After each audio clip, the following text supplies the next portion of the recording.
अब हम देखते हैं, जैसे हमारे पास जो कोई फंक्शन है इसको आपको इम्प्लीमेंट करना है यूजिंग मल्टीप्लेक्सर, तो कैसे करोगे। ठीक है, अब हम देख रहे हैं उसका सेकंड मेथड। ठीक है, तो उसमें क्या करोगे, जितने आपके पास वेरिएबल्स हैं, अभी हमारे पास यहाँ पर कितने वेरिएबल्स हैं 4, उसमें से 1 लेस कर दो। ठीक है, तो उतनी आप ले लो सेलेक्ट लाइन्स, तो कितने आ गई 3, तो थ्री सेलेक्ट लाइन्स ले लो।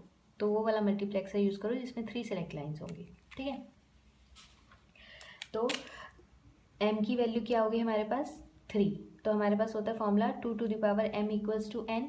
ठीक है, n है यहाँ पर नंबर ऑफ इनपुट्स, कितने इनपुट्स हैं मल्टीप्लेक्सर में।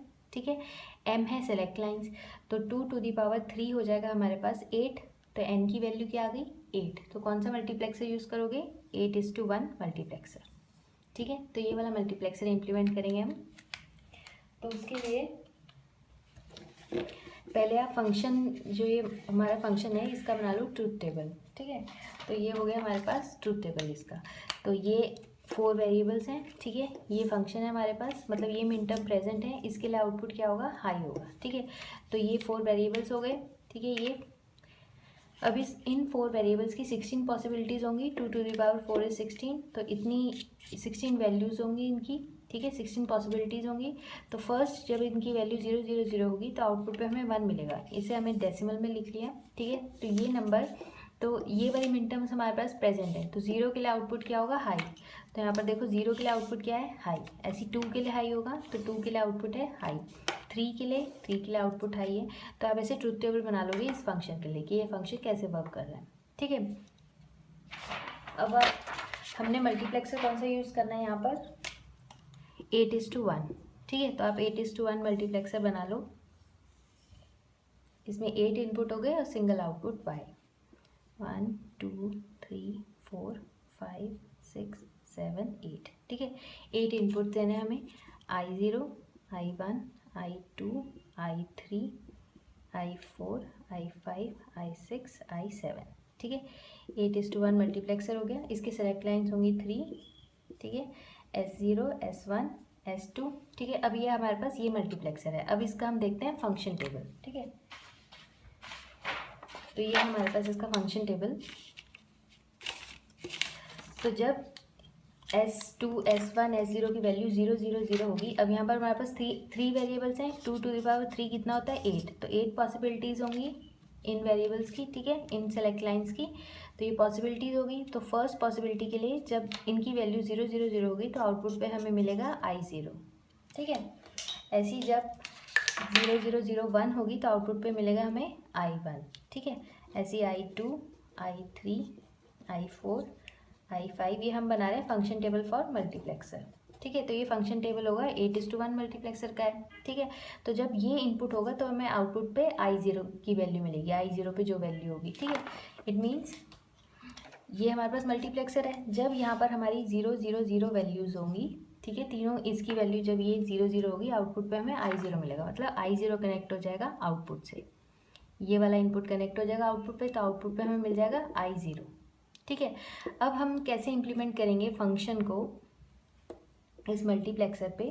अब आप क्या करोगे, इन सेलेक्ट लाइन्स पे ले लो वेरिएबल्स A B C। ठीक है, 3 वेरिएबल्स आप इस पे ले लो, बाकी एक को लोगे आप इनपुट पे। ठीक है, इनमें से कोई 3 वेरिएबल आप ले लोगे सेलेक्ट लाइन्स पे, और बाकी जो बचा वेरिएबल है, जैसे 8D बच गया हमारे पास, तो वो लोगे आप इनपुट पे। तो वो आप कैसे लोगे वो देखना है हमें। अब हमारे पास ये फंक्शन टेबल है। ठीक है, अब हम क्या करेंगे, एक 2 रो बनाएंगे, 2 रोज बनाएंगे। ठीक है, फर्स्ट रो हो जाएगी जिसमें D की वैल्यू 0 होगी, D की वैल्यू कॉम्प्लीमेंट होगी 0। ठीक है, और दूसरी रो बनाएंगे जिसमें D की वैल्यू 1 होगी। ठीक है, अब इस फंक्शन में देखो D की वैल्यू जहाँ जहाँ 0 होगी वो आप यहाँ लिख लोगे, इस रो में लिख लोगे, और जिसकी D की वैल्यू जहाँ जहाँ 1 होगी वो आप इसमें लिख लोगे। ठीक है, अब देखो D की वैल्यू, ये हमारे पास ट्रुथ टेबल है इस फंक्शन के लिए। ठीक है, अब D की वैल्यू 0 है, 0 के लिए D की वैल्यू 0 है, ये हमने डेसिमल में लिखे हुए थे। ठीक है, अब इस फंक्शन के अकॉर्डिंग हम लिख रहे हैं। ठीक है, तो ये ट्रूथ टेबल है। अब 0 के लिए वैल्यू क्या है D की, हमारे पास D अलग हो गया, 0 है, तो मतलब D कॉम्प्लीमेंट में आप लिख लो 0 0, मतलब जब इसकी वैल्यू 0 है तो D की वैल्यू हमें क्या मिल रही है 0। उसी तरह जब वैल्यू 1 है जब हमारे पास ये मिन टर्म है तो उसके लिए डी की वैल्यू क्या है 1, तो इट मीन्स 1 आ जाएगा यहाँ पर। तो जिसके लिए 1 है उसको आप लिख लो, जिसके लिए 0 है उसको आप लिख लो इधर, ठीक है। तो डी की वैल्यू 0 किसके लिए, 0 के लिए, 2 के लिए, 4 के लिए, ठीक है, ऐसे ही 6 के लिए, 8 के लिए, 10 के लिए और 12, 14 के लिए, ठीक है। इनके लिए क्या है, डी की वैल्यू क्या है, इन मिन टर्म्स के लिए डी की वैल्यू क्या है 0 है, ठीक है। और बाकी के लिए डी की वैल्यू 1 है यहाँ पर, ठीक है। इस रो से देखेंगे हम तो इसकी वैल्यू 1 कब कब है, 1 पे है, 3 पे, 5 पे, 7, 9, 11, 13, 15 पे, ठीक है। इसकी वैल्यू 1 है। तो ये हमने 2 रो बना ली। अब हमें क्या करना है, अब हमें देखना है कि अब हमें देखना है फंक्शन, ये वाला फंक्शन, ठीक है। अब जो ये मिन टर्म प्रेजेंट है इनको कर दो, इन रो में सर्कल कर दो, ठीक है। तो हमारे पास 0 है, 2 है, 3 है, ठीक है। तो 0 को सर्कल कर दो, 2 को कर दो, 3 को कर दो, जो मिन टर्म प्रेजेंट है उसको आप सर्कल कर दोगे, ठीक है। 6, 8, 9, 6, 8, 9, यहाँ पर 13 और 14 प्रेजेंट है, ठीक है। तो 13 और 14, ठीक है, ये हमने सर्कल कर लिया। अब हमें क्या करना है, हमने ये बना लिया कॉलम, ठीक है।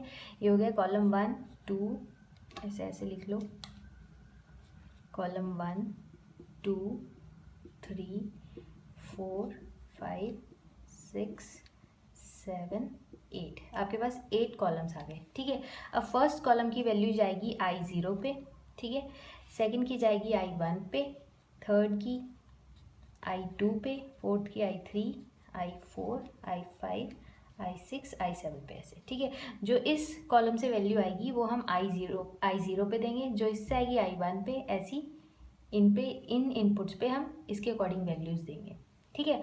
अब ये ध्यान रखना है, जब एक सर्कल होगा तब आउटपुट पे, तब हमें कौन सी वैल्यू लेनी है, एक सर्कल होगा तो वो कौन सी रो में है वो वैल्यू आ जाएगी। कि अब ये देखो, ये एक सर्कल है तो ये डी कॉम्प्लीमेंट की रो में है, ठीक है।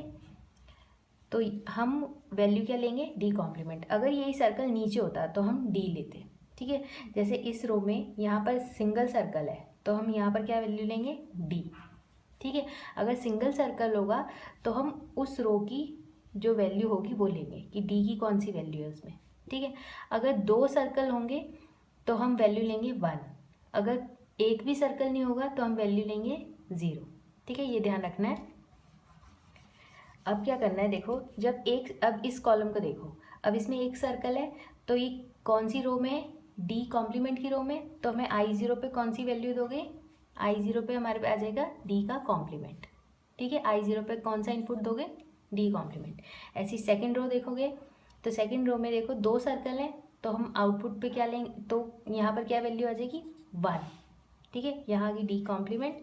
जब 2 सर्कल होंगे तो हम 1 लेंगे, जब सिंगल सर्कल होगा तो हम उस रो पे जो वैल्यू होगी वो लेंगे, अगर एक भी सर्कल नहीं होगा तो हम 0 लेंगे। अब इसमें देखो एक भी सर्कल नहीं है तो यहाँ हम लेंगे 0, ठीक है।